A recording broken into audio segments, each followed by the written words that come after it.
ፍቱት ይሂድ ተዉት አለ።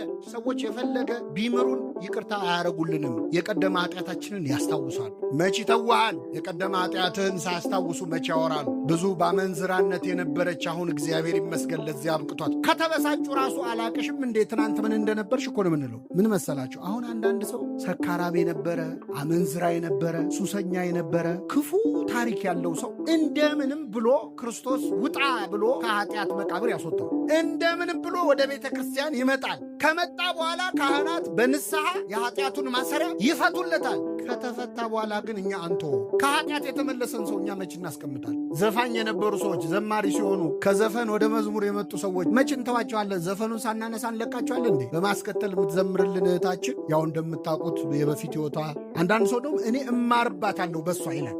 ሳይሽ ትምህርት ትሰጨኛል። እንዲህ ማነው ተማሪ አስተማሪ ያደረገ? ሐዋርያት ያደረጉትን አይታችኋል? ማቴዎስ ቀራጭ ነበረ፣ ቀረጥ የሚሰበስብ ወንጀለኛ ሰው ነበረ። አንድ ወንጌላዊ አንድ ሐዋርያ ማቴዎስን ስሙን ሲጽፍ ቀራጭ ነበረ ብሎ አልጻፈ። ቀራጭ ነበረ ብሎ የጻፈው ራሱ ማቴዎስ ነው፣ እግዚአብሔር ያደረገለትን ምህረት ለመግለጽ። እኛ ግን ሰዎች ከተመለሱ በኋላ መች እንተዋቸዋል? አንለቃቸው። አስተውሉ ምዕመናን፣ ከእኛ መሃል በጣም ብዙዎቻችን ያለን መስሎናል እንጂ ሞተን። በድሩ ድክመት ነው ሲባል ሰምታችኋል? አዎ፣ ቀባሪ አተን ነው እንጂ በኃጢአት የሞትን በጣም ብዙዎች አሉ።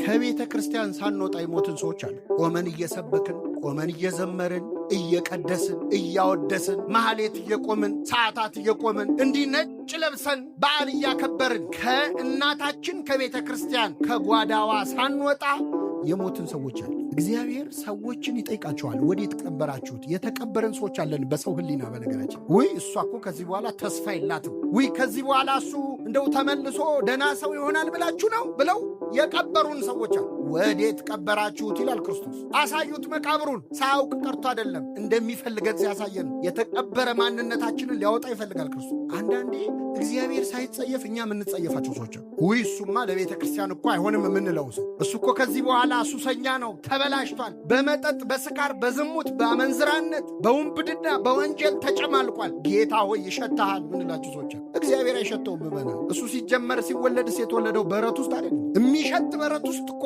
የተወለደው። እንደ በረት የከረፋ ማንነት ቢኖራችሁ እኔ አልጸየፋችሁም ሲሉ የፀጉር አቆራረጣቸውን አይተን፣ አለባበሳቸውን አይተን፣ ውሏቸውን አይተን እንዲያለ ጉባኤ ሲመጡ አይሱ ለዚህ ነገር አይሆንም የምንላቸው ሰዎች። እግዚአብሔር ሰዎችን ከማምጣት በላይ የተበላሸ ሕይወት ያላቸውን ሰዎች ከማዳን በላይ የሚቸገረው ውስጥ አለን የምንለውን ሰዎች ለማሳመን የምንመጻ ቤታቸው ገብቶ ተስተናግዷል። እንደውም በጣም የሚገርማችሁ ክርስቶስ እዚያ ቤት በተስተናገደበት ዕለት ሁለቱ እህትማማቾች ተጣልተው ነበር፣ ማርያምና ማርታ። ምን አጣላቸው መሰላችሁ? ማርያም ከክርስቶስ እግር ስር ቁጭ ብላ ቃሉን ስትሰማ፣ እህቷ ማርታ ግን ክርስቶስማ ቤቴ መጥቶ ዝም ብዬ አልሸኘውም ብላ ወደ ጓዳ ገብታ ለክርስቶስ የሚሆነውን ምግብ ስታዘጋጅ ነበረ። ይህን ጊዜ ማርታ ተናደደች። እንዴ እኔ እዚህ ብቻዬን ስሰራ እህቴ ስትተወኝ አይገድህምን ብላ ወደ ክርስቶስ መታ ከሰሰቻት። ይህን ጊዜ ክርስቶስ ምን አለ? ማርታ ማርታ፣ ስለ ብዙ ነገር ትጨነቂያለሽ፣ ትታወኪማለሽ። የሚያስፈልገው ጥቂት ወይም አንድ ነገር ነው። ማርያምስ የማይቀሟትን በጎ ዕድልን ምን ብላለች? መርጣለች። ስለዚህ ከማርያምና ከማርታ ጥሩ የሠራችው ማነች? ማርያም ነች ወይስ ማርታ? መልሱልኝ እስቲ እህቶች ብቻ መልሱ። ከማርያምና ከማርታ ጥሩ የሠራው ማን ነው? አይ አሁን ይናላችሁ እስቲ ልጠይቃችሁ። እዚህ መሃል እህት ያላችሁ እጃችሁን አውጡ። እህት ያላችሁ በጣም አውርዱሽ። ቤት ውስጥ እንግዳ ሲመጣ እህታችሁ ከእንግዳው ጋር ቁጭ ብትል ነው ደስ የሚላችሁ? ጓዳ ብትገባ ነው ደስ የሚል? ታዲያ ለምን ታስመስላላችሁ? ማርያም ከእንግዳው ጋር አብራ ምን ብላ ነበር? ቁጭ ብላ ነበር። ማርታ ግን ትሰራ ነበር። ብዙ እህቶች እንግዳ ሲመጣ ከእንግዳ ጋር ቁጭ የሚለዋል። አንቺ ስራ አትወጂም፣ እንግዳ ሲመጣ ሄደሽ ከእሱ ጋር ትቀመጫለሽ ብላችሁ ከእህቶቻችሁ ጋር ሁሉ ትጣላላችሁ። ታዲያ ለምንድን ነው ማርያምን የምናመሰግናት? እዚያ ቤት የመጣው እንግዳ እኮ ተራ እንግዳ አይደለም። የዚያ ቤት እንግዳ ሰማይንና ምድርን የዘረጋው መድኃኔ ዓለም ክርስቶስ። ምግብ አያስፈልገው። ቅዱስ ኤፍሬም ሶርያዊ ምን ይላል? ማርታ ምግብን ለፈጠረው አምላክ ምግብ ልትሠራ ወደ ጓዳ ገባች። ምግብን የሠራው ማን ነው? እግዚአብሔር። አመለጣት። ቤቷ ቁጭ ብሎ ሲያስተምር የክርስቶስን ቃል የመስማት ዕድል አመለጣት። አለን በየቤተ ክርስቲያኑ። በነገራችን ላይ ልክ ወንጌል ሲጀምር ውር ውር ማለት የምንጀምር ሰዎች አሉ። የማርታ ችግር ያለብን ማስተናገድ የለመደ ሰው አይቀመጥም። ታውቃላችሁ፣ ይቁነጠነጣል፣ ወደዛ ወደዚህ ይላል። ማርያም ግን ቁጭ ብላ ትማር ነበር። የማይቀሟትን በጎ ዕድልን ምን አለች? ተማከሩ ይላለች። ይህን ጊዜ ማርታ አሁን ስለ ሬሳ አሁን ስለ ሙት መነሳት አይደለም ስብከታችን። ምዕመናን ምንድን ነው እያለን ያለው አምላካችን? ክርስቶስ ምድር ላይ ሳለ 3 ጊዜ ሙት አስነስቷል በመዋዕለ ስብከቱ። በኋላ በትንሣኤው ጊዜ በሞቱ ያስነሳቸው ብዙ አሉ። እነሱን ማለት ያለ ግን በታሪክ የተጻፉ 3 ያስነሳቸው ሰዎች አሉ። የመጨረሻው ነው የአልዓዛር። ከዛ በፊት 2 ሰዎች አስነሱታል። የመጀመሪያ ያስነሳው አንድ ሰው መጣና እባክህ ልጄ ልትሞትብኝ ነው፣ ሴት ልጄ እምታሳሳ ገና በ12 ዓመት ዕድሜ ላይ ያለች ልጄ ልትሞትብኝ ነው፣ እባክህ ጌታ ሆይ ናና ልጄን አድንልኝ ብሎ ኢያኢሮስ የተባለ የ100 አለቃ ባለሥልጣን ክርስቶስን ለመኑ። እሺ ብሎ የዚህን ሰውዬ ልጅ ሊፈውስ ክርስቶስ መንገድ ጀመረ። መንገድ ላይ ሲሄድ ያው አጃቢው ብዙ ነው፣ 5000 ሰው ነው የሚከተለው ክርስቶስን። ሰው ይጋፋል። እየሄደ እያለ ደግሞ ያቺ ሴት መታ 12 ዓመት ደም ይፈሳት የነበረች ሴት ጨርቁን ምን አደረገች? ዳሰሰች። ደሟ ምን ሆነ? ቀጥ አለ። ክርስቶስ ሊፈውስ ሲሄድ የሚፈውስ አምላክ ነው። በነገራችን እስኪመጣ ትጠብቅ። ይፈውሳል። መጥቶ ሳይመጣም ይፈውሳል። ሊፈውስ እየሄደ እያለ ራሱ እግረ መንገዱን ይፈውሳል። አምላካችን እግረ መንገዱን ይፈውሳል። እግረ መንገዱን ይማረን። ወደ ኢያኢሮስ ቤት እየሄደ እያለ እግረ መንገዱን ፈወሳት። ከዛ ወደ ታመመችው ልጅ ሰፈር ሲደርስ፣ ወደ ኢያኢሮስ ልጅ ቤት ሲደርስ እባክህ መምህሩን አታድክመው፣ በቃ ልጅቷ ሞታለች አሉ። ጥሩ ነው መምጣቱ፣ ጥሩ ሙከራ ነው፣ ግን መምህሩን አታድክመው፣ ሞታለች አሉ። ክርስቶስ ግን ተኝታለች አልሞተችም አለ። ሞት ለሱ እንቅልፍ ነው። አልዓዛርንም ተኝቷል ነው ያለው፣ እሷንም ተኝታለች አለ። ከዛ ሰውን ሁሉ አስወጣ፣ እናት አባቷን አስቀረ። 3ቱን የምስጢር ሐዋርያትን ጴጥሮስን፣ ያዕቆብን፣ ዮሐንስን አስገባ። ገባና ክርስቶስ ወደ አልጋዋ ቀረብ ብሎ አቢታ ሆይ ተነሽ አላት። ልጅቷ አፈፍ ብላ ተነሳች። ምግብ አቅርቡላት ትብላ አለ አምላካችን። ክብር ምስጋና ይድረሰው። ሙት አስነሳ አላስነሳም? አንድ በሉ። ሁለተኛ ያስነሳው ደግሞ አንዲት ሴት ወንድ ልጇ ሞቶባት፣ በ10ዎቹ ዕድሜ ያለ ጎበዝ ነው፣ ወጣት ነው፣ ሞቶባት ሊቀበር ሬሳውን ተሸክመው ይሄዳሉ። መንገድ ላይ ነው፣ ናይን የምትባል መንገድ ላይ እና እናትየው ከኋላ ወይኔ ልጄ እያለች እየጮኸች ደረቷን እየደቃች ታለቅሳለች። ሕዝቡ አብሯት ያለቅሳል። የወጣት ሞት ከባድ ነው አይደለም? ለፍታ ልጄ ደረሰልኝ ይጦረኛል ስትል ሞተ ልጇ። ስለዚህ ደረቱን እየደቃ ሕዝቡ አብሯት ያለቅሳል፣ እሷም ታለቅሳለች። ሬሳውን ተሸክመው ሲሄዱ መንገድ ላይ ከክርስቶስ ጋር ተገናኙ።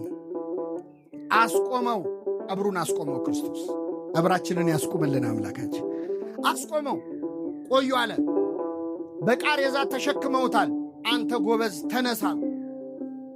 ያ ልጅ ወዲያውኑ አፈፍ ብሎ ተነሳ። ስፍራው በእልልታ ድብልቅልቅ አለ። እግዚአብሔር ክብር ምስጋና ይድረሰው።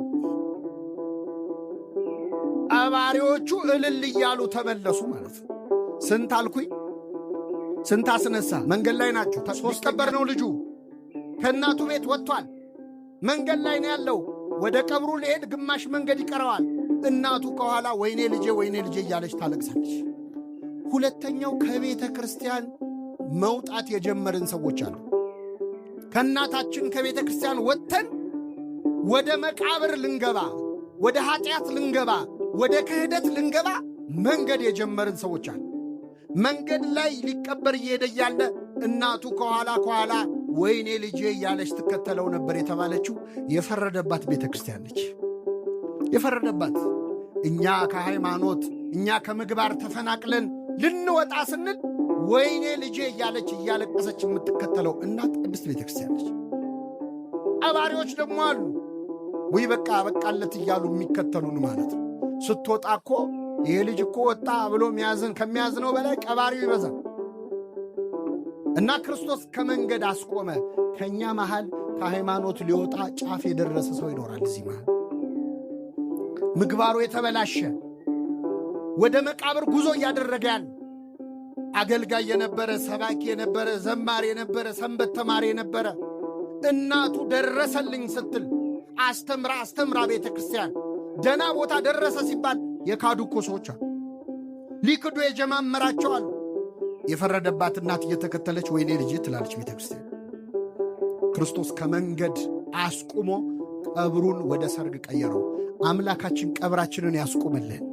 አዎ መንገድ ላይ ይጠብቀናል እግዚአብሔር ልንወጣ ስን። ሦስተኛው ምዕመናን የአልዓዛር ሞት ነው። እሱ ደግሞ ከተቀበረ ስንት ቀን ሆኖታል? በስብሷል፣ ሸቷል። ከቤተ ክርስቲያን እንደ ኢያይሮስ ልጅ ቤት ውስጥ ሆነን የሞትን አለን። እንደ ናይን መንገድ ላይ እንደተነሳው ልጅ ልንወጣ ጫፍ ላይ ያለን አለን። ኧረ ከፈረስን ከበሰበስን የቆየን ደግሞ አለን። መቃብር ውስጥ ከገባን የቆየናል። የሸተትን ሕይወታችን ተስፋ የለውም፣ በቃ ሞቷል የሚያስብል ሕይወት ያለን በጣም ብሶች አለ። ይሂድ ብቻ አይደለም ሌላ ተውት አለ። ተውት በሉ እስኪ።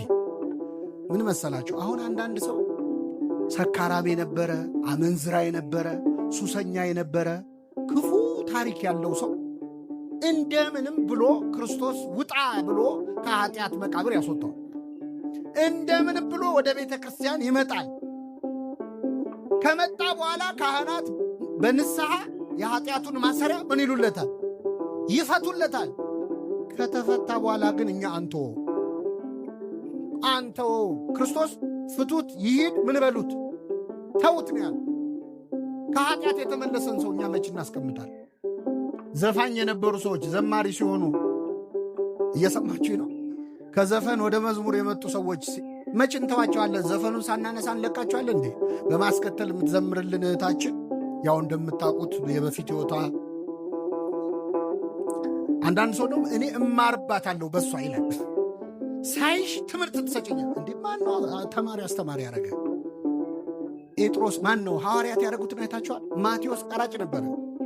ቀረጥ የሚሰበስብ ወንጀለኛ ሰው ነበረ። አንድ ወንጌላዊ፣ አንድ ሐዋርያ ማቴዎስን ስሙን ሲጽፍ ቀራጭ ነበረ ብሎ አልጻፈም። ቀራጭ ነበረ ብሎ የጻፈው ራሱ ማቴዎስ ነው፣ እግዚአብሔር ያደረገለትን ምሕረት ለመግለጽ። እኛ ግን ሰዎች ከተመለሱ በኋላ መች እንተዋቸዋል? አንለቃቸው። የሚያነጻን ማን ብቻ ነው? በምድር ላይ ያለ አጣቢ ከሚያነጻው በላይ ልብሱ ነጭ ሆነ ይላል እግዚአብሔር። በምድር ያለ አጣቢ ከሚያነጻው በላይ ማንጻት ይችላል። ምን ማለት መሰላችሁ? ሰዎች የፈለገ ቢምሩን ይቅርታ አያረጉልንም። የቀደመ ኃጢአታችንን ያስታውሳሉ።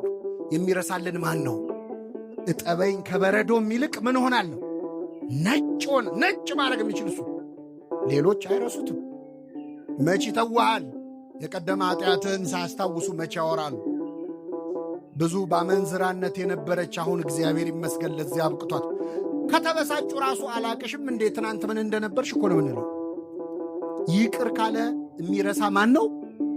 እግዚአብሔር። ስለዚህ ተዉት ይሂድ አለ። ፍቱት ይሂድ፣ ተዉት አለ። ሰዎች ከተመለሱ በኋላ በቤቱ እንዲመላለሱ መተው ያስፈልጋል። ለፈጣሪያቸው አሳልፎ መስጠት። የሰማነውን በልቡናችን ያሳድርብን።